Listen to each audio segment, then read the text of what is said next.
Guys welcome to the Langkawi part 1 vlog of the Malaysia series. और यहाँ पे हम लैंड करने ही वाले हैं लंकावी, जो कि एक छोटा सा आइलैंड है मलेशिया में। आई एम श्योर काफ़ी लोगों को कन्फ्यूजन रहता है कि कहीं ये श्रीलंका में तो नहीं है, लेकिन नहीं, ये एक छोटा सा आइलैंड है मलेशिया में।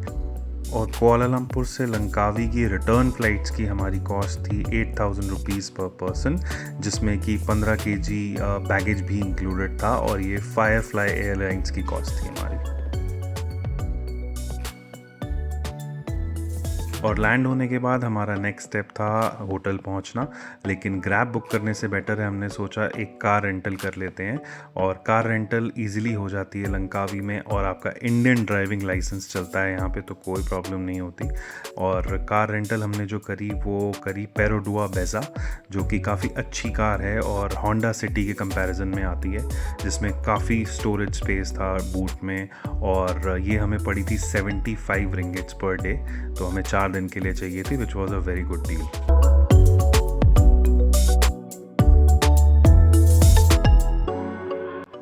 और ये थी हमारी रेंटल कार, और ये है हमारा रिजॉर्ट जिसका नाम है नटशेल चैलेट। और अब आपको दिखाते हैं कि कितना ब्यूटीफुल रिजॉर्ट था ये, और आसपास ग्रीनरी भरी हुई थी यहाँ पे। और इस रिज़ॉर्ट में हमारे पास थे 2 रूम्स, जिनकी हमें टोटल कॉस्ट पड़ी थी 22,500 रुपये 4 दिनों के लिए। And this was not inclusive of breakfast. तो ब्रेकफास्ट के लिए हम बाहर जाते थे। और ये देखिए, दोनों तरफ लेफ़्ट और राइट साइड में रूम्स बने हुए हैं, और ये आ गया यहाँ का स्विमिंग पूल। और गाइज़, अगर आप लोग 1 या 2 लोग या सोलो ट्रैवलर्स आ रहे हो, तो ज़रूरी नहीं है कि आप यहाँ पे कार रेंट करो। आप यहाँ पे आसानी से स्कूटी रेंट कर सकते हो। मोस्ट ऑफ द फॉरेनर्स को हमने देखा था, वो लोग स्कूटी रेंट करके आराम से घूमते थे। बट हमने कार इसलिए ली क्योंकि यहाँ पे बारिश कभी भी आ जाती है, स्पेशली शाम को। लेकिन बच्चे के साथ होने के कारण हम बारिश का रिस्क नहीं लेना चाहते थे, तो इसीलिए सेफ्टी चूज़ करते हुए हमने एक कार रेंट करी।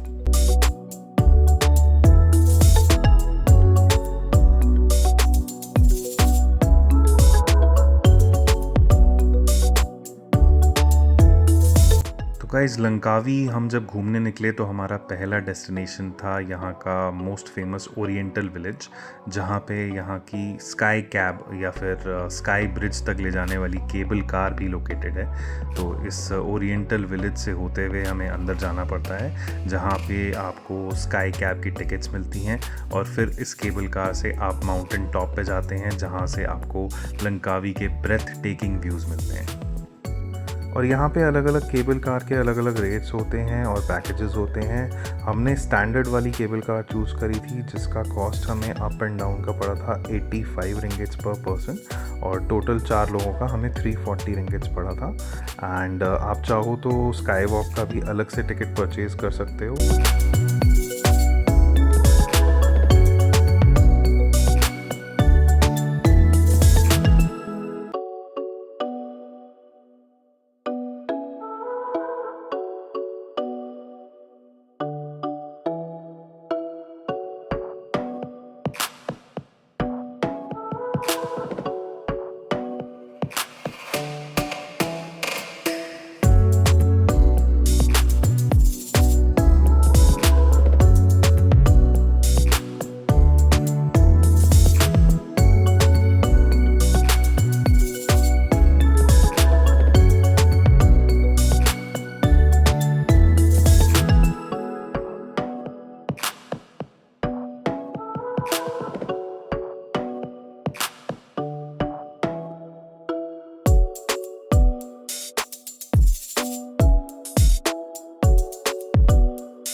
स्टैंडर्ड टिकट प्राइस में आपके दोनों फेजेस इंक्लूडेड होते हैं। ये जो आप देख रहे हैं, ये फ़ेज़ 1 है केबल कार राइड का। इसके बाद आपको यहाँ घूम के फिर दोबारा से एक केबल कार लेके इसके नेक्स्ट फ़ेज़ में जाना पड़ता है, जो कि फ़ेज़ 2 है, जो कि अभी हम आपको दिखाएंगे।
तो अब हम दोबारा से केबल कार में बैठ चुके हैं और जा रहे हैं फ़ेज़ 2 की तरफ, जहाँ पे है लंकावी स्काई ब्रिज लोकेटेड। और ये वही जगह है जहाँ पे आपको याद होगा कि डॉन 2 मूवी की शूटिंग हुई थी 2006 में।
गाइज़ आखिरकार हम पहुंच ही गए हैं लंकावी स्काई ब्रिज।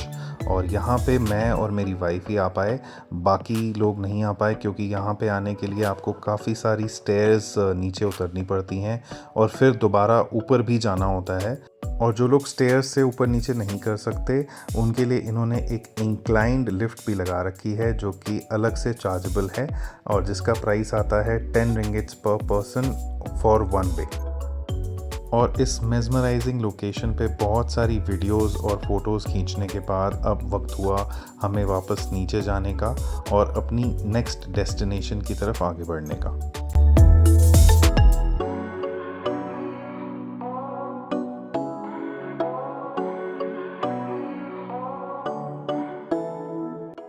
और अब हमारी डार्लिंग डॉटर थक चुकी हैं और उन्हें नींद आ रही है, उनकी आंखों में नींद भर चुकी है और कुछ ही देर में वो सो जाएंगी।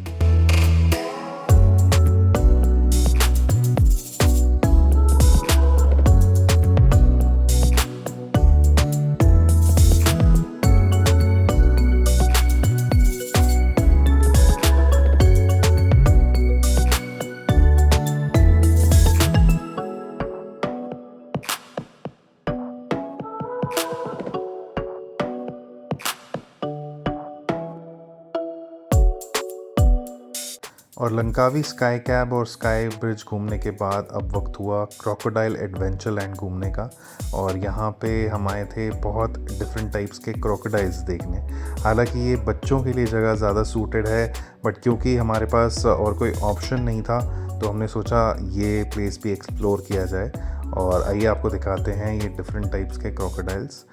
मोस्ट ऑफ द क्रोकोडाइल्स जो थे वो यहाँ पे सो रहे थे और आलस फरमा रहे थे, तो ज़्यादा मूवमेंट नहीं कर रहे थे, तो थोड़ा सा बोरिंग हो गया था, but still it was worth it.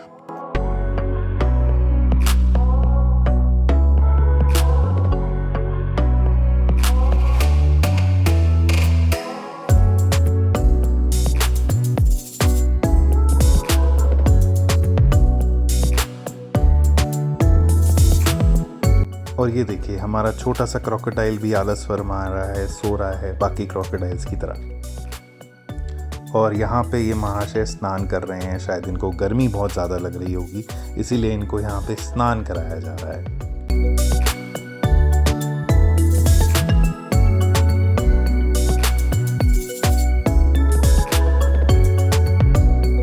अरे ये क्या, एक क्रोकोडाइल उठ गया और हिल रहा है, माय गॉड।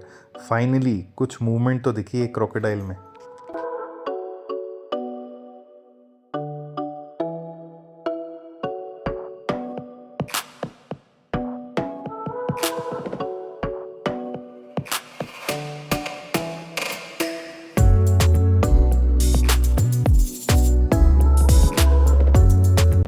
अरे हमारा क्रोकोडाइल भी उड़ गया, वाओ।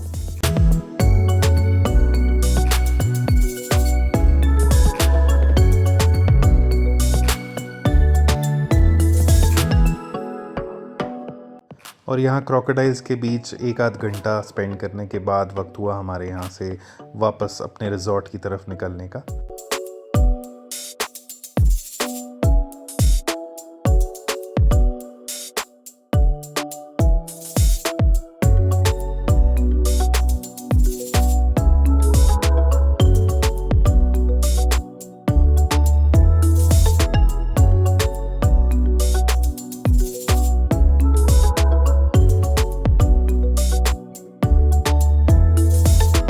और रिज़ॉर्ट वापस पहुंचने के बाद इतना बढ़िया मौसम हो गया था, ऊपर इतने बढ़िया बादल बने हुए थे। हमने कहा this is the best time for a डुबकी इन द स्विमिंग पूल, और हम सारे स्विमिंग पूल में आ गए।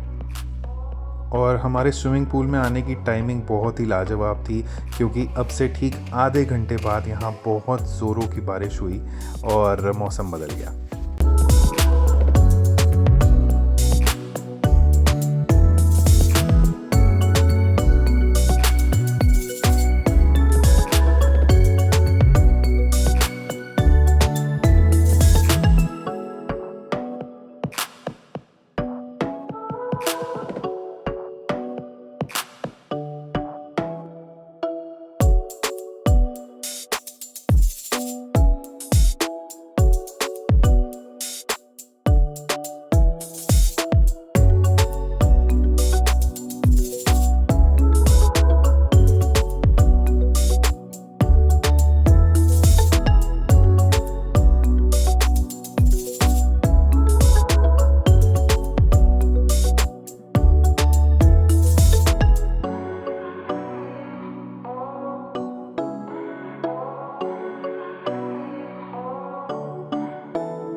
और गाइस अब हम लोग आ गए हैं थर्सडे नाइट मार्केट। यहाँ पे वीक के हर डे के हिसाब से अलग अलग जगहों पे नाइट मार्केट्स लगती हैं, जहाँ पे आपको स्ट्रीट फूड मिलता है, ड्रिंक्स मिलती हैं, यहाँ का लोकल क्यूजीन मिलता है। जैसे ये ड्रिंक्स मिल रही हैं अलग अलग फ्लेवर की, जैसे मैंगो हो गया, आइस टी हो गया, कोल्ड कॉफ़ी हो गया, डिफरेंट टाइप्स की ड्रिंक्स होती हैं आइस से लोडेड।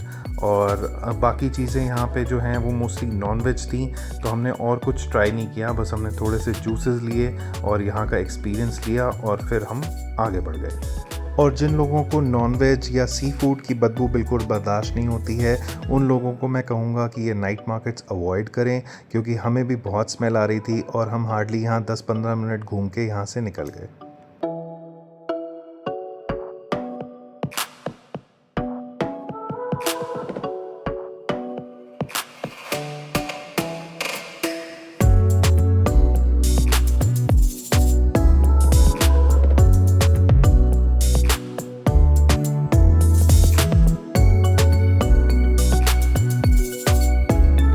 और गाइज़ आई होप आपको मलेशिया सीरीज़ का लंकावी पार्ट 1 ब्लॉग अच्छा लगा होगा।